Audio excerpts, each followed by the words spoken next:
मगर नमाज की तैयारी में बराबर भी तैयारी नहीं है। जवानी को हम समझते क्या है कि अभी तो हम जवान हैं, क्या हम मौलवी मुल्ला बनकर बैठेंगे। देख नौजवान माँ और बहनों गौर करो, जवानी की बात अल्लाह ताला को सबसे ज्यादा पसंदीदा है। कल मैदान हश्र में उनको जगह दी जाएगी, उन नौजवानों को जगह दी जाएगी जो जवानी में अल्लाह की इबादत की हो।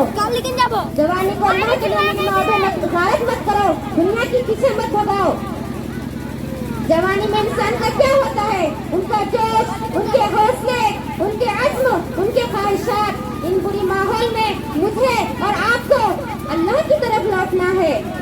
मेरी माँ बहनों याद रखो, अगर एक घर में बेटी मौजूद है, वो नमाज नहीं पढ़ती है, कल मैदान हश्र में उनसे सवाल किया जाएगा कि उनकी माँ से सवाल किया जाएगा कि तुम्हारी बेटी नमाज क्यों नहीं पढ़ी। अगर वो नमाज पढ़ेगी तो अगर माँ नमाज पढ़ेगी तो बेटी भी पूरी जिंदगी नमाज पढ़ेगी।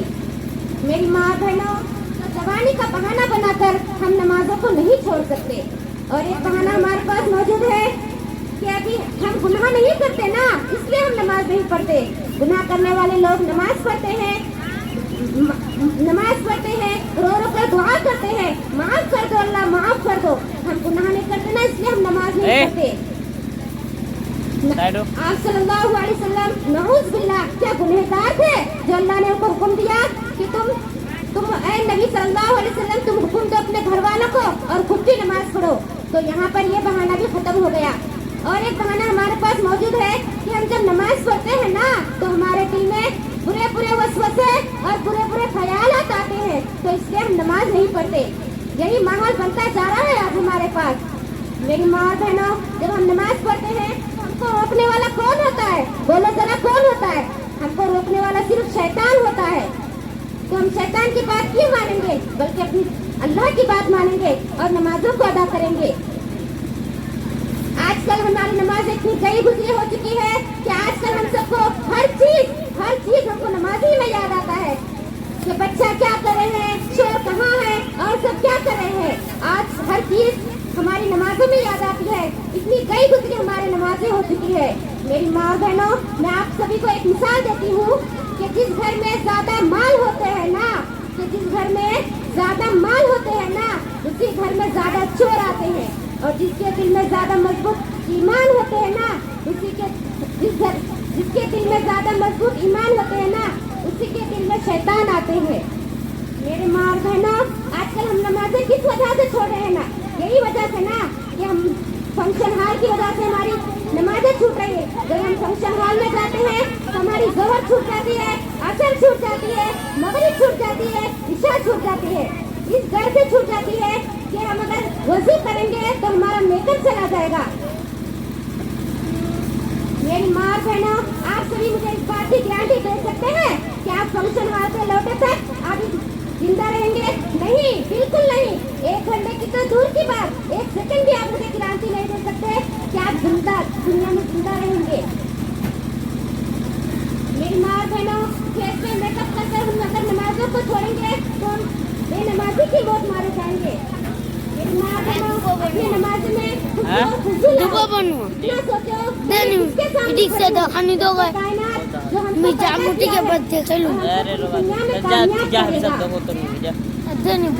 मेरी माँ बहनों, निकल दे नमाजी होता है, उनका अंजाम क्या होता है? शुमार किया जाएगा। फिरौन, क्या हम फिरौन के साथ रहना पसंद करेंगे? बिल्कुल नहीं। अगर हमको दुनिया में कोई बुरा भला कह देते हैं तो उसके सामने खड़ा होना बिल्कुल पसंद नहीं करेंगे। फिरौन, अल्लाह अकबर, जिनको अल्लाह ने दुनिया और आखिरत में जलील किया है, उसके साथ खड़ा होना होगा। अगर हम नमाजों को अदा नहीं करेंगे तो, और अगर हम नमाजों को अदा नहीं करेंगे तो हारून, अल्लाह अकबर, इन मुनाफिकों के साथ हमको खड़ा होना होगा। जन्ना में नहीं दो नमाजों को छोड़ देंगे तो हमको अल्लाह ताला अपने रहमत के साए में जगह नहीं देंगे। खुद सही बुखारी और मुस्लिम की रिवायत में है कि आप सल्लल्लाहु अलैहि वसल्लम फरमाते हैं कि अल्लाह सुब्हानहू व तआला ने फरमाया, क़यामत के दिन 7 किस्म के लोग मेरे रहमत के साए में होंगे। यहाँ जन्नत की कुंजी है। بدل کر بھیس پھر آتے ہیں ہر زمانے میں کہ بدل کر بھیس پھر آتے ہیں ہر زمانے میں اگرچہ لات ہے اگرچہ پیر ہے آدم تو گواہ ہے لات و منات کہ ایک سجدہ جسے تو گرہ سمجھتا ہے کہ ایک سجدہ جسے تو گرہ سمجھتا ہے ہزاروں سجدے سے دیتا ہے آدمی کو نجات.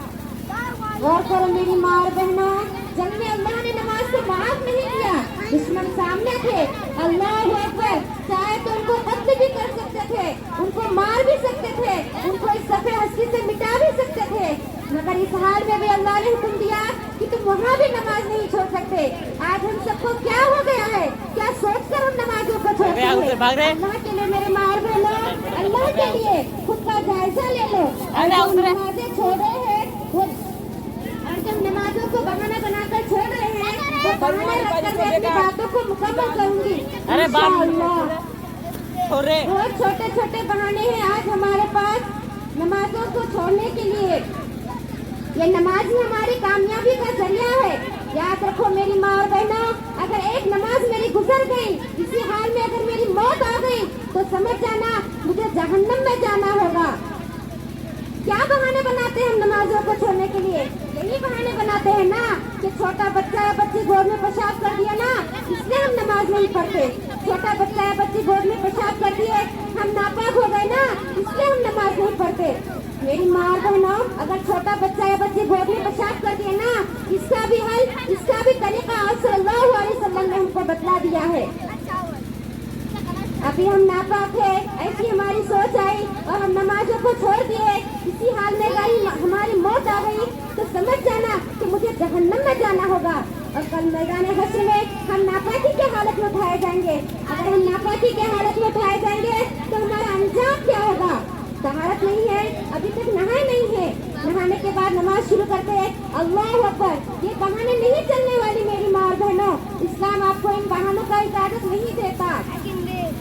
آپ کسی بھی جگہ میں ہو, کسی بھی محلہ میں ہو, کسی بھی بڑے بڑے خاندان کے ہو, آپ پر 5 وقت کی نمازیں فرض کی ہے, آپ کو بس ادا کرنا ہی